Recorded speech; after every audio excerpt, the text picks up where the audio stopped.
Joining me now is Democratic Congresswoman Katherine Clark of Massachusetts. As Minority Whip, she is the #2 Democrat in the House of Representatives. Congresswoman, thank you so much for joining me. I really appreciate it.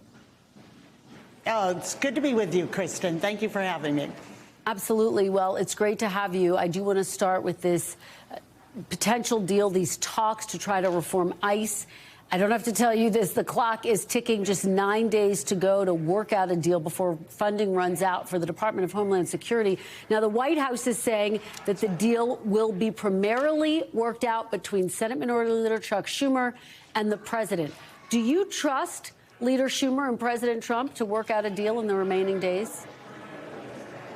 Well, let me tell you, as far as Senator Chuck Schumer goes, he is absolutely aligned with House Democrats, and we are going to be part of these negotiations. The president doesn't get to make that call.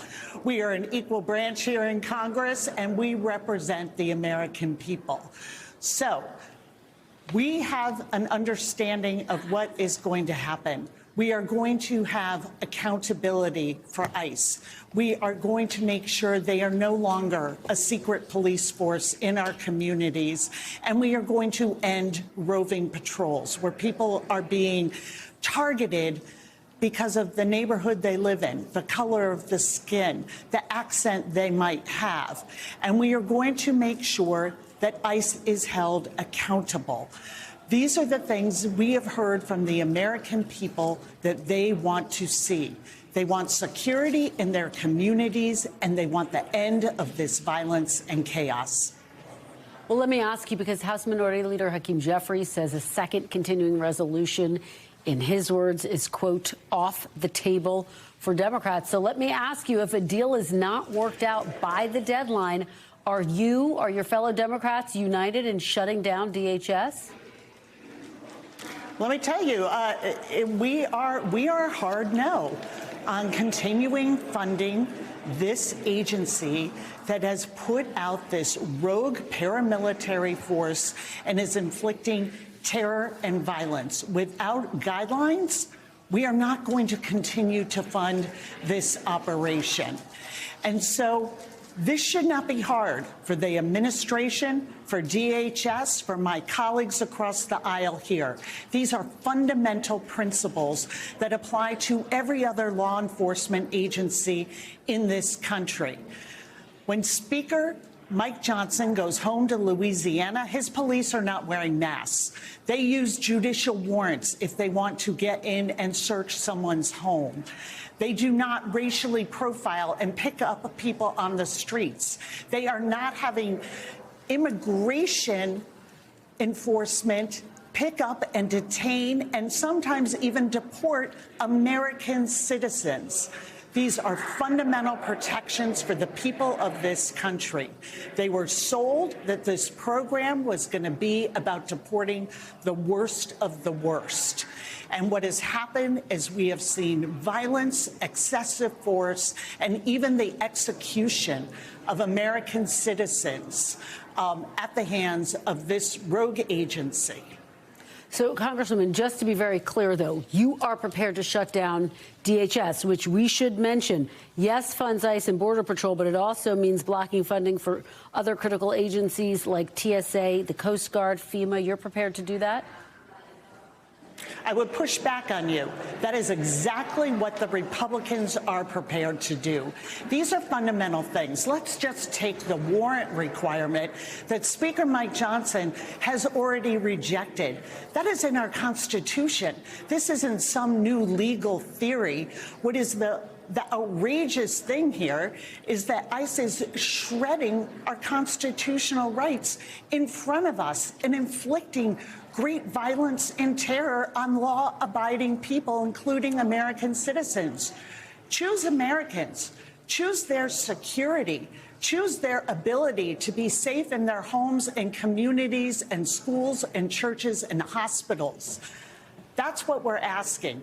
If they want to put at risk our Coast Guard, our TSA agents, FEMA, with the storms that we are having, because they are unwilling to do and apply what we ask of any other law enforcement agency to ICE and Border Patrol, that is on them. Well, let me try to get specific with you about what Democrats are demanding. I want to show a list of some of the key asks here. It includes having a judge-ordered warrant in order to arrest someone instead of an immigration warrant ordered by the administration. Take a listen to what House Speaker Mike Johnson had to say about that demand. They want to have a judicial warrant on top of the immigration judge warrant. And we can't do that. Just think of it logically, okay? You've got maybe 20 million illegals who came across the border just in the last 4 years when the Biden-Harris administration opened the border wide, okay? Imagine if we had to go through the process of getting a judicial warrant, an additional warrant, to go and apprehend people who we know are here illegally. How much time would that take? We don't have enough judges. We don't have enough time. So are judicial warrants a red line for Democrats? I mean, listen to what that clip you just played. We just had the Speaker of the U.S. House of Representatives saying we don't have time to comply with the U.S. Constitution, which he took an oath to defend. He holds himself out as a constitutional lawyer. It is outrageous, those comments that he just made. This is fundamental. This is in our Declaration of Independence, that this exact sort of attack on people's home and property by law enforcement used as a political arm is how we got the Fourth Amendment and protections for that. That he would somehow gloss that over as some, there's another quote for him where he says that a judicial warrant is another layer of bureaucracy. These are bedrock principles for our country, for our personal liberty, and for the security of our communities. If Mike Johnson can't agree to that, he should really rethink his position as Speaker of the House. Congresswoman, let me ask you about another topic before I let you go, which is President Trump talked about nationalizing elections and having the federal government take control over elections, at least in 15 states, he says. Are you confident that the midterms and the 2028 elections will be free and fair? I think we have to do every single thing in our power to secure our elections. When Donald Trump says these things, tries to walk them back as it was an exaggeration or joking, he's usually telling us exactly where he is going. We know that he is looking at the same polls that we are. We know that he is hearing the same thing from the American people. He told them he would lower their cost of living, make an economy where they can see success for themselves in. He has done just the opposite. And now he has layered on these assaults on communities, on American citizens, on law-abiding people. We have watched Renee Good and Alex Previtt be shot and killed by ICE officers and Border Patrol in our communities. And so now is the time for us to come together and make sure that as he sees his electoral power slipping, that we do everything we can to not let these ICE raids come and intimidate voters in November, that we are protecting our election, that we are demanding answers to what happened in Fulton County in Georgia last week. What was that?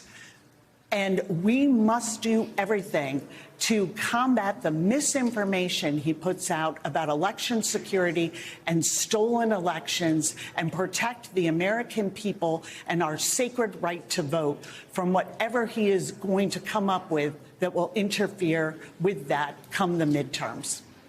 All right, Congresswoman Katherine Clark, thank you so much for your time. We really appreciate it. We thank you for watching, and remember, stay updated on breaking news and top stories on the NBC News app or watch live on our YouTube channel.